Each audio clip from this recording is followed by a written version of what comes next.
मित्रांनो, आपलं स्वागत आहे स्वामी भक्ती एक आध्यात्मिक प्रवास या आपल्या पवित्र चॅनलवर.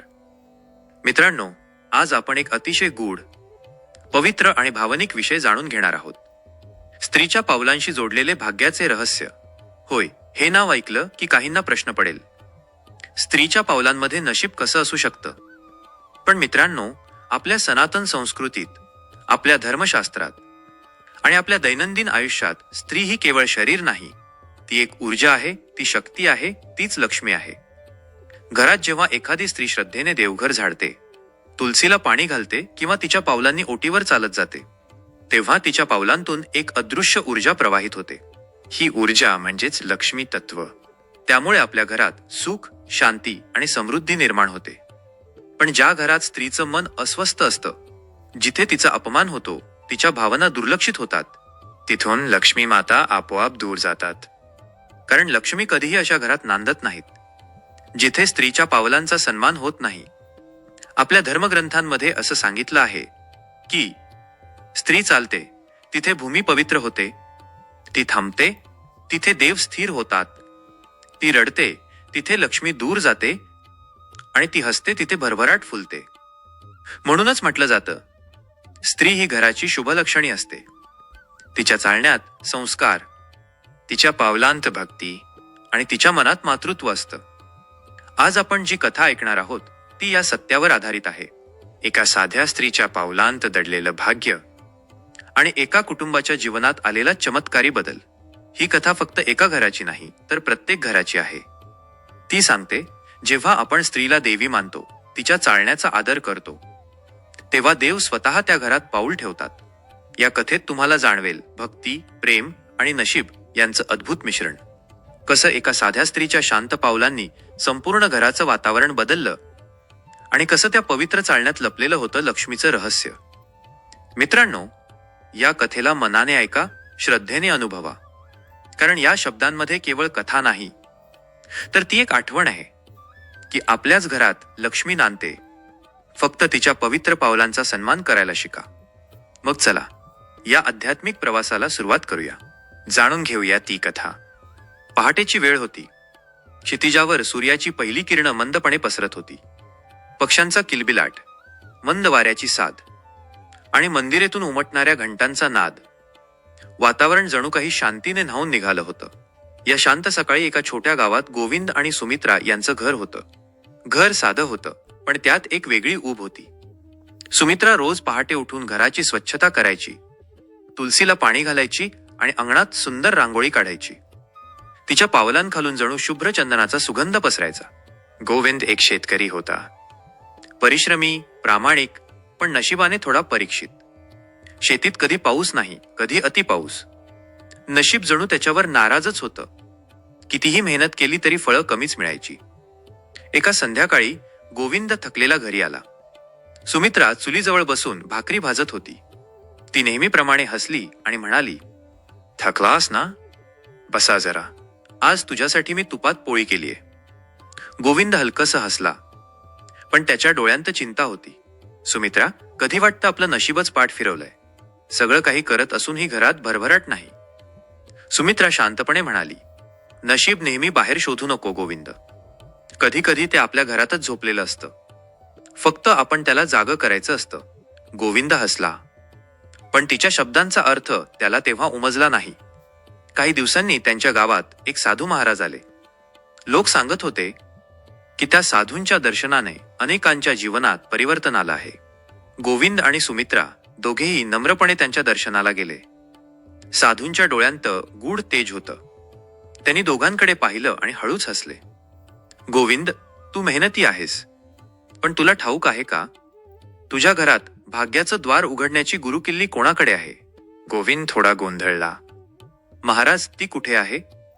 साधूंचा दृष्टिक्षेप सुमित्राकडे गेला. हीच तुझं नशीब आहे, हीच तुझी लक्ष्मी आहे. तिच्या पावलांनी तुझं घर धन्य होऊ शकतं, जर तू तिच्या पवित्रतेचं भान ठेवलंस तर. सुमित्रा लाजली, डोळे खाली घातले. पण गोविंदच्या मनात शंका होती. स्त्रीच्या पावलांत भाग्य, हे त्याला काहीसं अवास्तव वाटलं. त्या रात्री गोविंद विचारात पडला. माझं भाग्य सुमित्राच्या पावलांत आहे, पण दुसऱ्या दिवशी त्याला काहीतरी वेगळं जाणवलं. सकाळी सुमित्रा उठली. तिने अंगण झाडून घेतलं, तुलसीला नमस्कार केला आणि जेव्हा ती ओटीवरून चालत घरात आली, तिच्या पायांखालून एक अनोखी शांती घरभर पसरली. त्या दिवशी अचानक गावात एक व्यापारी आला. त्याने गोविंदची शेती पाहिली आणि म्हणाला, तुझं शेत सुपीक आहे. मी तुला बिया आणि खत देतो. पुढच्या हंगामाला अर्ध उत्पन्न मला दे. गोविंद मान्य केलं. त्या हंगामात पहिल्यांदा त्याच्या शेतात भरघोस पीक आलं. तो आश्चर्यचकित झाला. हे अचानक असं कसं झालं? सुमित्रा शांतपणे म्हणालं ना, मी नशीब आपल्या घरातच झोपलेलं असतं. फक्त श्रद्धेने त्याला जागं करायचं असतं. काळ गेला. गोविंदचं घर आता हळूहळू समृद्ध होऊ लागलं. पण एक दिवस अचानक सुमित्रा आजारी पडली. तिच्या पावलांचे आवाज घरभर ऐकू येत नसल्यानं घर जणू ओसाड झालं. तिच्या अनुपस्थितीत घरात विचित्र शांतता आणि उदासपणा पसरला. गोविंदच्या लक्षात आलं की सुमित्रा फक्त गृहिणी नव्हती. ती घराची ऊर्जा होती. तिच्या चालण्यात जी भक्ती होती तीच घरात देवत्व आणायची. त्याने मनोमन प्रार्थना केली, भगवंत, माझ्या घरात पुन्हा ती पवित्र पावलं उमटू दे. तिच्या पावलांशीच माझं भाग्य जोडलेलं आहे. काही दिवसांनी सुमित्रा बरी झाली. त्या दिवशी ती पुन्हा पहाटे उठून देवघरात गेली. तिच्या पायात पैंजण वाजत होते. त्या पैंजणांच्या नादाने घरातील मंद दिवा उजळला. तिच्या प्रत्येक पावलागणिक जणू लक्ष्मी माता स्वतः घरात फेरफटका मारत होती. गोविंद भावुक झाला. त्याने तिच्या चरणांना नमस्कार केला. आज मला उमगलं सुमित्रा. तुझे पाय म्हणजेच आमच्या घराचं भाग्य आहेत. तुझ्या चालण्यात भक्ती आहे, तुझ्या मनात मातृत्व आहे आणि तुझ्या पावलांत देवत्व आहे. सुमित्रा स्मितहास्य करत म्हणाली, मी तर फक्त घराची सेवा करते, पण खरा भाग्यकर्ता तू आहेस, जो त्या सेवेचं मूल्य ओळखतो. काळ पुढे सरकला.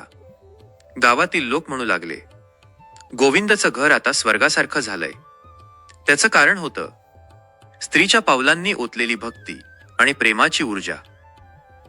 त्या गावात आजही असं म्हटलं जातं, जिथे स्त्री आदराने, प्रेमाने, भक्तीने चालते, तिथे देव स्वतः तिच्या पावलांमागे चालतो. ही कथा फक्त गोविंद आणि सुमित्राची नाही, तर प्रत्येक घराची आहे. स्त्री म्हणजे लक्ष्मी स्वरूप. तिच्या पावलांमध्ये देवत्व असतं. जेव्हा ती घरात आदराने चालते, तिच्या पावलांनी सकारात्मक ऊर्जा प्रवाहित होते. जिथे स्त्रीचा अपमान होतो, तिथे लक्ष्मी माता रुसते. पण जिथे तिच्या पवित्र पावलांचा मान राखला जातो, तिथे भरभराट, प्रेम आणि आनंद आपोआप नांदतात.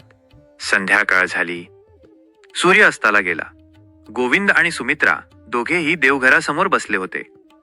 दिवा लावला गेला आणि मंद उजेडात पैंजणांचा नाद पुन्हा ऐकू आला. गोविंद हळूच म्हणाला, या नादात माझं नशीब गातंय सुमित्रा. ती हसली आणि म्हणाली, लक्ष्मी माता कधी बाहेरून येत नाहीत. त्या आपल्या अंतःकरणातून जाग्या होतात. फक्त त्यांना प्रेमाने, श्रद्धेने आणि पवित्र पावलांनी घरात आणायचं असतं. आकाशात चंद्र झळकत होता आणि त्या घरात दिव्य शांतता पसरली होती. सुमित्राच्या पावलांचा नाद जणू आकाशातही घुमत होता, एक दिव्य संदेश देत. स्त्रीच्या पावलांशी जोडलेले असते घराचं भाग्य आणि तिच्या श्रद्धेशी जोडलेले असते देवाचा आशीर्वाद. मित्रांनो, ही कथा आपल्याला सांगते, स्त्रीच्या पावलांचा नाद म्हणजे घरात देवीच्या उपस्थितीचा नाद. तिचं मन शांत असेल तर घरात सुख, शांती आणि समृद्धी स्वतः येतात. तिचं मन रुसलं तर लक्ष्मी माता सुद्धा रुसते. मित्रांनो, जीवनाच्या या प्रवासात आपण अनेक गोष्टी शिकतो. परिश्रमाचं महत्त्व, श्रद्धेचं सामर्थ्य आणि प्रेमाचं मूल्य. पण याहूनही श्रेष्ठ असतं एक असं तत्व जे आपल्या घराचं, आपल्या नशिबाचं आणि आपल्या जीवनाचं खरं अधिष्ठान असतं, स्त्रीचं देवत्व. आपल्या संस्कृतीत प्रत्येक स्त्रीला लक्ष्मी स्वरूपा म्हटलं जातं. हे फक्त एक वाक्य नाही, तर हजारो वर्षांच्या आध्यात्मिक अनुभूतीचं सार आहे. कारण ज्या घरात स्त्री प्रेमाने, भक्तीने आणि शांततेने राहते, तिथे तिच्या पावलांमधून देवत्व प्रवाहित होतं.